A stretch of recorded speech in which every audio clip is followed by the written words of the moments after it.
بسم الله الرحمن الرحيم. رواة الحديث، نقدم لكم تراجم الصحابة رضي الله عنهم.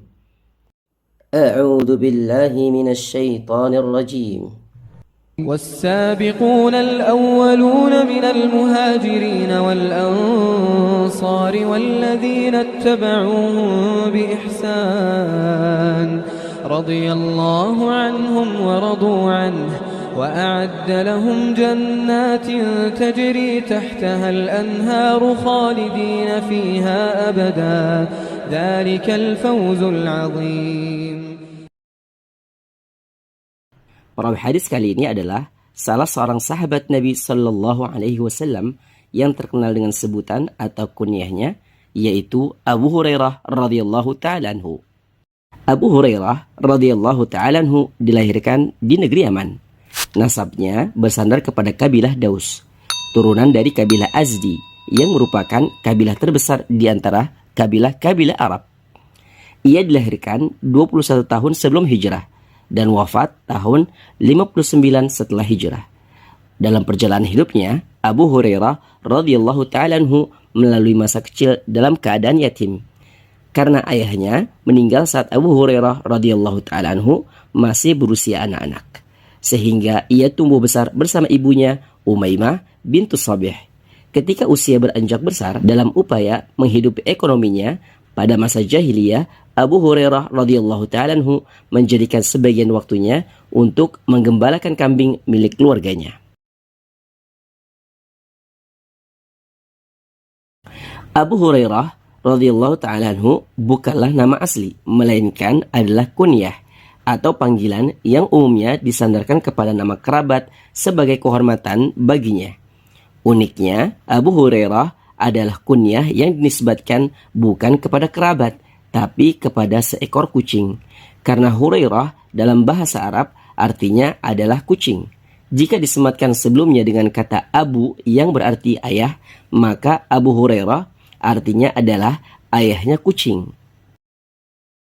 Dan ternyata penisbatan terhadap kucing bukanlah tanpa alasan. Syekh Al-Albani rahimahullah menghasankan hadis dalam Sahih Sunan At-Tirmidzi mengenai alasan dibalik kunyah Abu Hurairah radhiyallahu ta'ala anhu.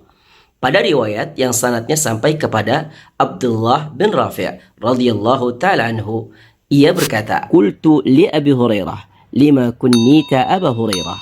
Qala, "Ama tafraqu minni?" Qultu, "Bala wallahi inni la ahabuka." قال كنت أرعى غنم أهلي وكانت لي هريرة صغيرة فكنت أضعها بالليل في شجرة فإذا كان النهار ذهبت بها معي فلعبت بها فكنوني أبا هريرة. رواه الترمذي في سننه وحسنه الشيخ الألباني في صحيح سنن الترمذي. عبد الله bin Rafi' radhiyallahu ta'ala anhu ia berkata, "Aku berkata kepada Abu Hurairah, mengapa engkau diberi kunyah Abu Hurairah?" Abu Hurairah berkata, "Tidakkah engkau segan kepadaku?" Aku berkata, "Ya, demi Allah, sesungguhnya aku sangat menghormatimu." Kemudian Abu Hurairah radhiyallahu ta'ala anhu menjawab, "Dahulu aku menggembalakan kambing milik keluargaku, dan saat itu aku memiliki seekor kucing kecil. Maka aku selalu meletakkan kucing tersebut pada sebuah pohon jika sudah tiba waktu malam. Dan apabila siang sudah kembali, aku pun mengajak kucing tersebut pergi untuk bermain bersamaku. Sejak itu, orang-orang memberikan kunyah kepadaku Abu Hurairah." Hadis ini diriwayatkan oleh Imam At-Tirmidzi dalam sunannya dan dihasankan oleh Syekh Al-Albani dalam Sahih Sunan At-Tirmidzi nomor 3840. Pertanyaannya, jika Abu Hurairah adalah kunyah, maka apakah nama asli sahabat agung yang satu ini? Perlu kita ketahui, di antara para perawi hadis ada yang dikenal dengan nama aslinya, yang membuat kunyahnya terlupakan dalam ingatan kebanyakan manusia. Dan sebaliknya, ada yang dikenal dengan kunyahnya, yang membuat nama aslinya terlupakan dari benak kebanyakan manusia. Dan para ulama rahimahumullah memasukkan Abu Hurairah radhiyallahu ta'ala anhu di antara perawi hadis yang dikenal dengan kunyahnya, sehingga tak diketahui nama aslinya dan bahkan tidak diketahui pula nama ayahnya. Terjadi perbedaan pendapat terkait nama asli Abu Hurairah radhiyallahu ta'ala anhu. Sebagian pendapat mengatakan bahwa namanya adalah Abdus Syams. Ada yang mengatakan Abdullah, Amir, Amru, Barir, Abdul Ghanam, dan lain-lain. Namun, kemungkinan nama tersebut dijelaskan oleh Imam Az-Zahabi dalam kitabnya Siyar A'lamin Nubala bahwa Abdus Syams adalah nama Abu Hurairah radhiyallahu ta'ala anhu di masa jahiliyah. Dan setelah masuk Islam, Rasulullah SAW menamainya Abdullah atau Abdurrahman. Dan kemudian Nabi SAW ikut memberikan kunyah kepadanya, yaitu Abu Hir, artinya ayahnya kucing atau bapaknya kucing. Sampai pada akhir penelitiannya, Imam Az-Zahabi rahimahullah mentarjih atau menguatkan bahwa nama asli Abu Hurairah radhiyallahu ta'ala anhu adalah Abdurrahman bin Sakhar. Sebelumnya, Imam An-Nawawi rahimahullah lebih dahulu mentarjih bahwa nama asli Abu Hurairah adalah Abdurrahman bin Sakhar, sebagaimana dalam kitabnya Syarah Sahih Muslim juz 1 halaman 67. Ia berkata, "Wa amma Abu Hurairah fahuwa awwalu man kunniya bihadhihi al-kunyah wa ikhtulifa fi ismihi wa ismi abi ala nahwin min 30 qawla wa asahhuha Abdurrahman bin Sakhar."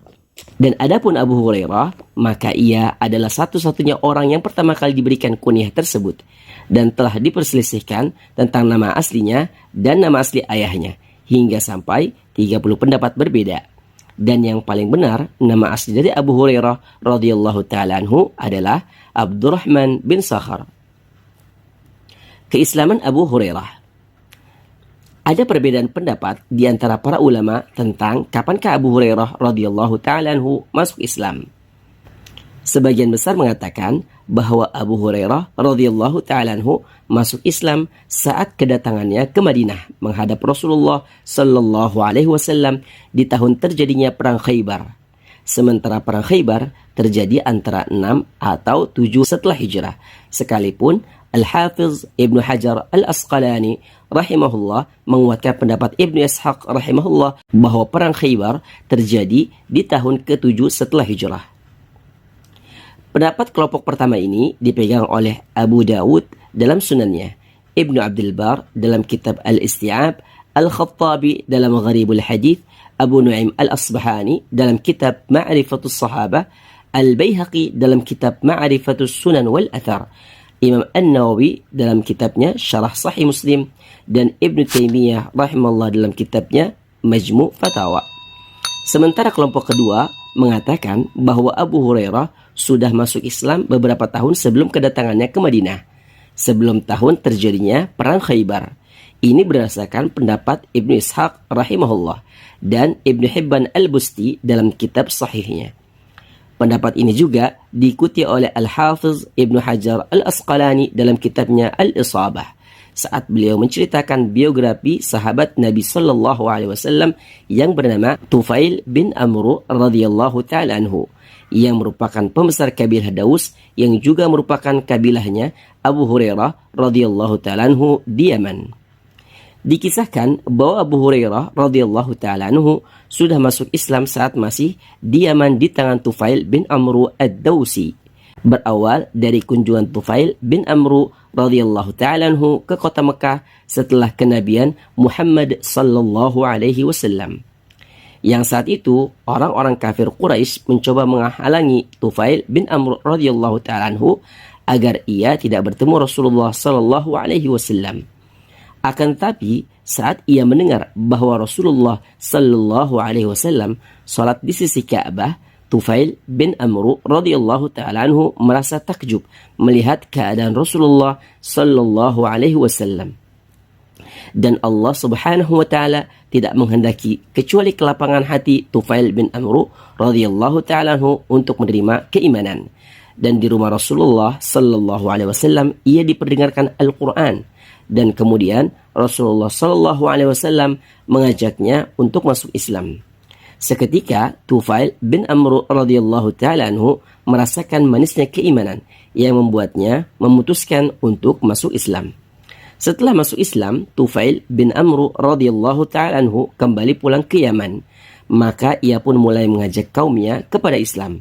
Saat itulah ayahnya Tufail dan Abu Hurairah radhiyallahu taala anhu masuk Islam di tangan Tufail bin Amr ad-Dawsi radhiyallahu taala anhu, yang kemudian diikuti yang lainnya hingga 80 orang dari kalangan kabilah Daus yang juga memeluk Islam di tangan Tufail bin Amr radhiyallahu taala anhu.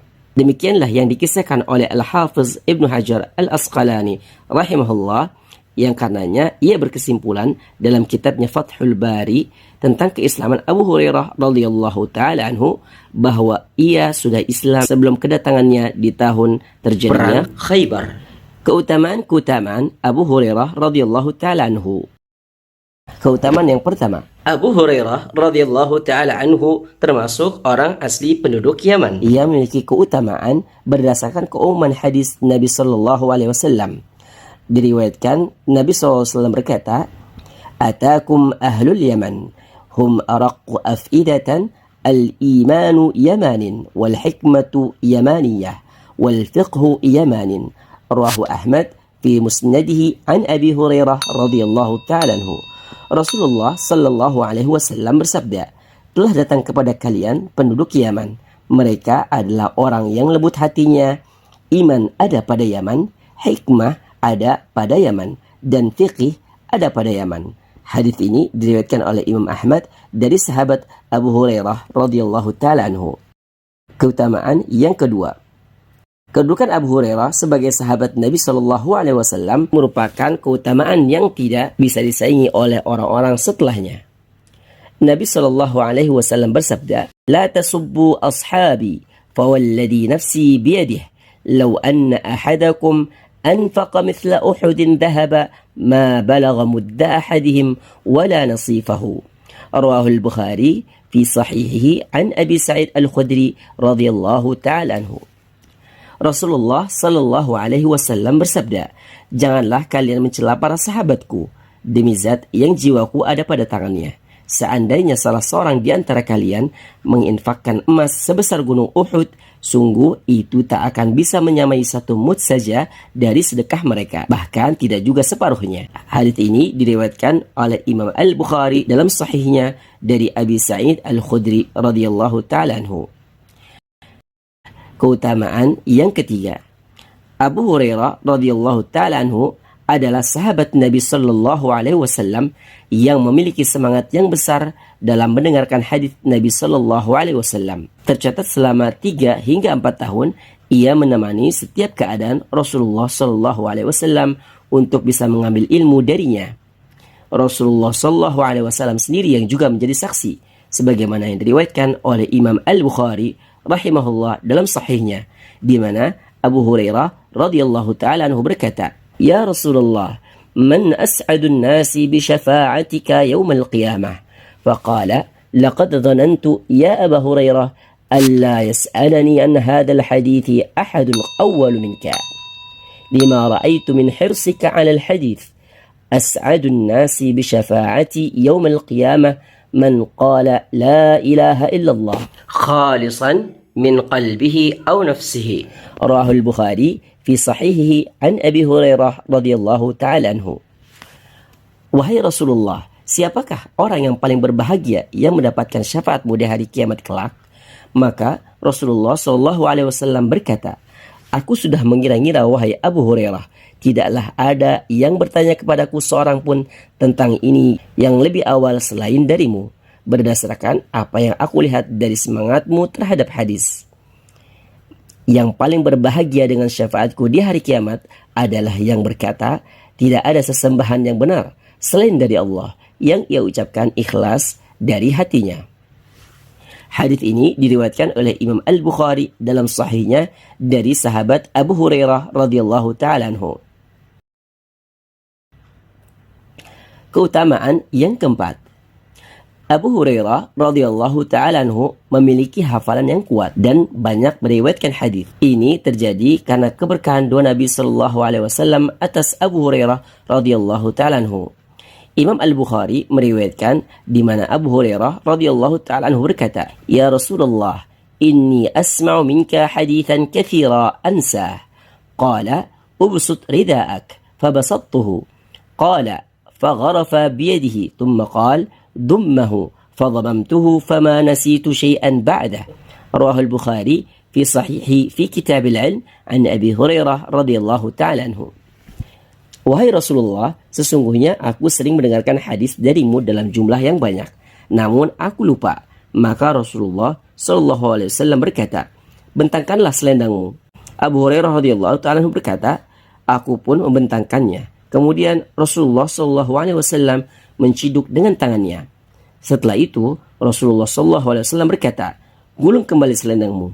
Aku pun menggulung selendangku. Setelah itu aku tidak pernah lupa sedikit pun. Hadis ini diriwayatkan oleh Imam Al-Bukhari dalam sahihnya dari sahabat Abu Hurairah radhiyallahu ta'ala anhu. Kuatnya hafalan Abu Hurairah radhiyallahu ta'ala anhu ini di antara sebab yang karenanya para ulama berkesimpulan bahwa Abu Hurairah radhiyallahu ta'ala anhu termasuk 7 orang sahabat yang paling banyak meriwayatkan hadis dari Rasulullah sallallahu alaihi wasallam.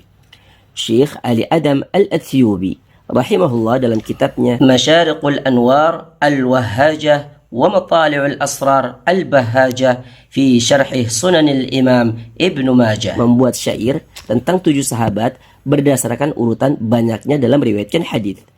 Nazam tersebut berbunyi, Al-Mukthiruna fi riwayatil khubar minas sahabatil akarimil ghurar Abu Hurairah yalihi Ibnu Umar فأنس فزوجة الهادي الأبر ثم ابن عباس يليه جابر وبعده الخدي فهو الآخر.